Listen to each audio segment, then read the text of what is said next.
பிரச்சனைகளுக்கு தீர்வு காணக்கூடிய ஒரு சிறப்பு நேர்வாக மாண்பு முதலமைச்சர் அவர்கள் உங்களுடன் ஸ்டாலின் திட்டத்தை தொடங்கி வைத்திருக்கின்றார்கள்.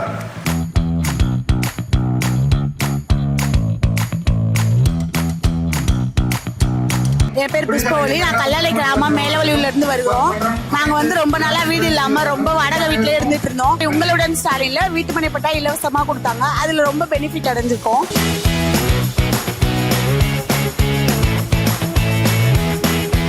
எங்களுக்கு வீடே இல்லை, அதான் பட்டா வாங்கியிருக்கான். நேரத்தில் பட்டா கொடுத்த மாண்பு முதலமைச்சர் அவர்களுக்கும் ஐயா செந்தில் அவர்களுக்கும் எங்கள் ஊர் சார்பாகவும் எங்கள் சார்பாகவும் நன்றி தெரிவித்துக் கொள்கிறோம்.